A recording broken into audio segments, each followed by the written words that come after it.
Hello, my name is Billy DeLauder, and I reviewed the 2009 drama Gifted Hands, the Ben Carson story for Nursing 461 Nursing Leadership for our movie analysis assignment. The movie stars Cuba Gooding Jr. as Dr. Ben Carson, and the movie starts out in like 1987 with classical music playing in the background. Dr. Carson is performing a surgery on a young girl, but it's asked to meet with his boss after the surgery. Well, Dr. Carson meets with his boss after the surgery in his office, and he's asked to fly to Germany to meet with the parents of conjoined twins who are connected at the head. Dr. Carson explains to his boss at that time that occipital conjoined twins have never both survived a separation operation. But he goes anyway, and he meets the German couple. As they feed the little boys, they beg him not to make them choose one over the other to live because they actually love them both. But he tells them at that time that he wouldn't even dare to attempt to do this surgery before he would figure out a way to stop them from bleeding out during the surgery. So the parents agree to do the surgery with him, and Ben wants actually 4 months to try and figure out a way to save both children. The movie then goes back to like 1961, and Ben's like 11 years old, and we find out that he's not doing too well. He lives in a single-parent household with his mother and his older brother, Chris. And he's not doing really well in school. The kids like to tease him for one, being black in an all-white school, and for his failing grades. He gets into some trouble. He hits another boy at school after the boy was teasing him, again, about his failing grades. And Ben has to go to the principal's office with his mother, and they're reprimanded. Well, on the way home, Ben's mom is really shocked when Ben says, "I'm just dumb." And she stops him and she tells him, "You're not dumb. God has more in store for you than just mopping floors for a living." Well, she also discovers soon after that Ben needs glasses, and that could be part of his problem. So she has some money saved up, and she gets him a pair of glasses. And with the glasses, Ben's grades do start to improve, but just slightly. Well, Ben keeps professing throughout the movie when he was a child to his mother that he's dumb. And she keeps persisting that he's smart and he can do better, him and his brother both. It's really her. She's the driving force in this movie for him. Ben's mother, but she has a dark secret she's keeping from her kids. She's chronically depressed. She actually married a man when she was like 13, and when she found out he was cheating on her, she still needed to stay with him for her kids and financial support.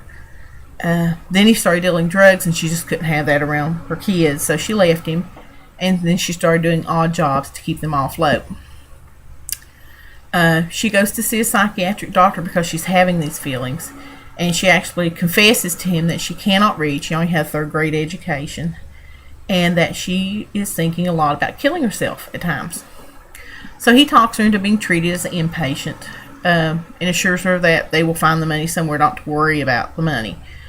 So she tells her sons that she's going out of town for a while to visit some relatives, and she would leave them there to continue with her school, and that they would be looked in on there's like an elderly female neighbor or something. She tells him by the time she gets back, though, she wants them to know, both of them, to memorize their times tables. Well, Ben's upset with this and calls her the worst mother ever in the world. He regrets that later, and he puts actually a little note in her suitcase, which she finds at the hospital. She can't read it, but she can see the heart that's drawn on it, and it actually says, "Mommy, I love you and miss you already," and it makes her cry. So, well, while she's in the hospital, Ben's starting to do really well in school, math class especially, because he has learned his timetables, and he receives an A, so he runs home to tell this elderly female neighbor that he received an A, but he finds his mom's back, and he's so happy, and he tells her and everything. She told him she knew it, that he could do it. About this time, she starts working for like this elderly widowed man, and he has books all over his house. And she asks him one day, "Have you read all these?" And he says, "Well, yeah, most of them." So she gets the thought in her head that this is how her boys are going to learn. She goes home, turns off the TV while they're watching it, so they grumble, and tells them that she wants them to read at least 2 books per week, and to write her a book report on them. Well, they're not happy with that, but they go to the library the next day and check out some books. And this is when Ben discovers he loves to read. He loves to learn. He's soaking it in. And he does really well. Ben, actually, I think it was a science class, he was the only kid to know the correct answer about a rock, how it was formed from volcano ash or something. And the teacher's so impressed with him at that time that he lets him look into a microscope. And it's then that Ben discovers there's a whole little world in there, and that just absolutely fascinates him. This cements idea in his head that he wants to become a doctor when he grows up.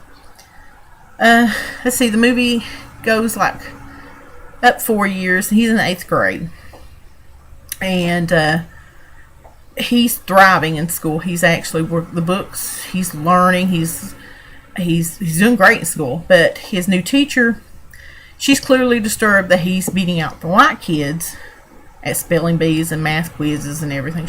You can just see it. She's really disturbed at it. And actually, at a ceremony, Ben is to receive an award for student with the highest grades, but the teacher ruins Ben's big moment when she starts making the speech that Ben was a boy of color who lived in a fatherless home, and that all the other children should be ashamed that they could not do better than him. Well, Ben's mother is furious at this speech, and so she takes her savings and to buy a new house in a new school district so he can start in high school. There's more blacks in this high school. It's more racially diverse. But Ben is still like an outsider. He's still teased. One day, though, he speaks up to this one kid that's teasing him and actually earns this boy's respect. And they become friends. Well, during all this, Ben's becoming a teenager, and he's starting to get angry all the time. His temper flares all the time. His mother and him actually get into a verbal confrontation. One night, he wants her to buy him new clothes, and she tells him she hasn't got the money, that his clothes were perfectly fine, and he storms off.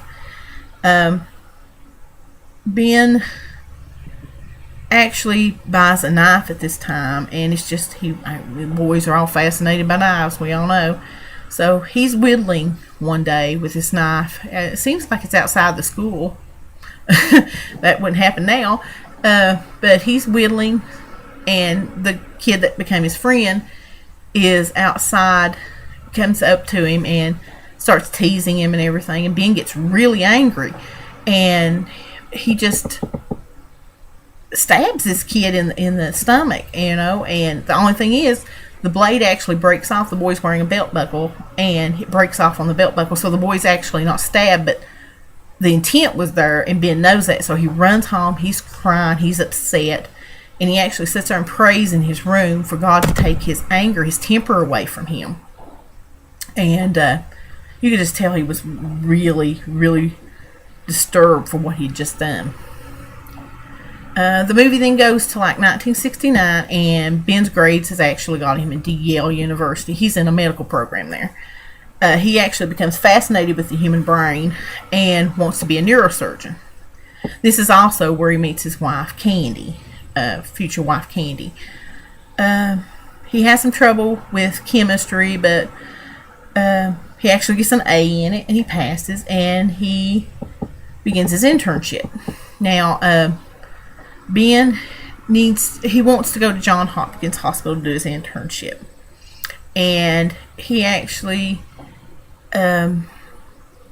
his oral speech to the director of Johns Hopkins gives him the internship, because he talks about how the human brain is a miracle, that with faith and God made this miracle, and he wanted to explore it. I mean, he just delivered this heartfelt speech that won him the internship there.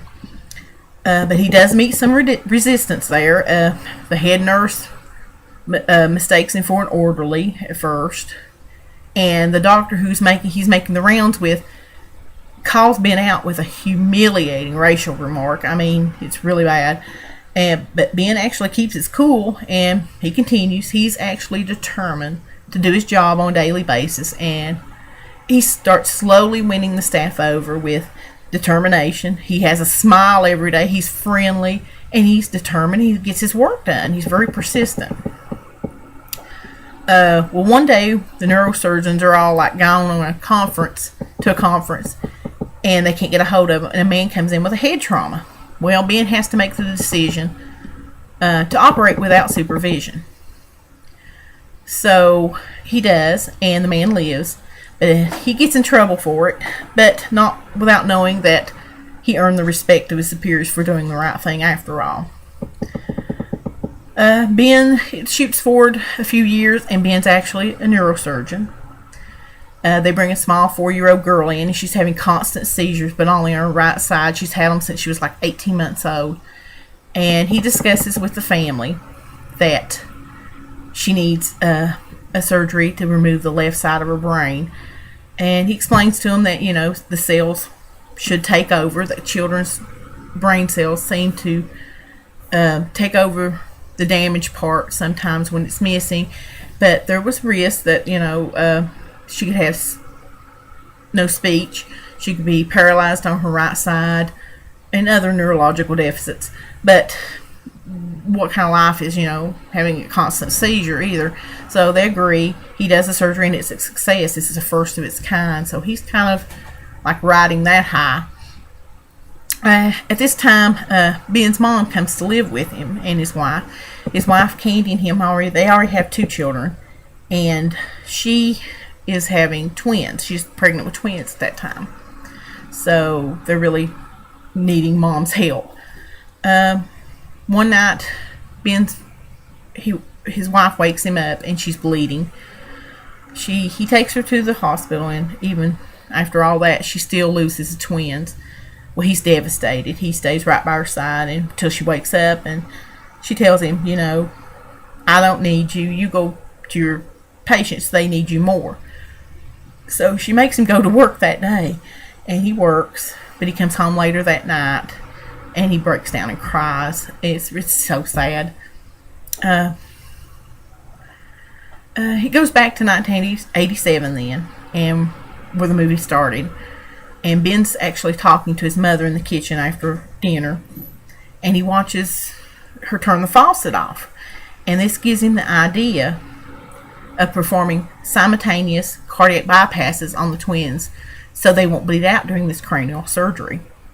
He explains to the parents at that time that the actual entire procedure would take a long time, but he only had a window of an hour to do the actual separation because of the risk of brain damage from the kids being on the bypass and the bloods being cool. The parents agree, and he gets a team of cardiothoracic doctors, plastics, neurosurgeons, anesthesiologists. There's like 50 people in this operating room, but they have to have 2 of everything because there's 2 kids involved, and they rehearse, and finally when they think they're ready, they bring the parents and the children to Johns Hopkins, and this surgery takes like 22 hours and to be completely done. It took like 3 times as long as he thought, but he did do his thing within the hour, and they all got finished, and both children lived. And at the end of this movie, those 2 kids are still living. They're living in Germany, and Dr. Carson is actually the chief of pediatric neurosurgery at Johns Hopkins yet, and this groundbreaking surgery made his career. He's considered the best in his field in the world. He's still married to his wife Candy, and they actually set up a scholarship for underprivileged children who strive for excellence.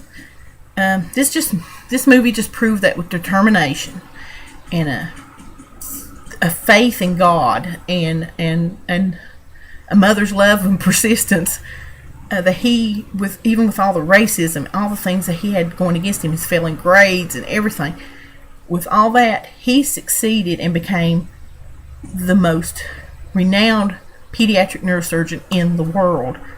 And it just proves that this story, that with determination and faith in yourself and God and your family and the love of your family, you can do anything. And I believe that too. I really enjoyed this movie. I watched it back in 2009.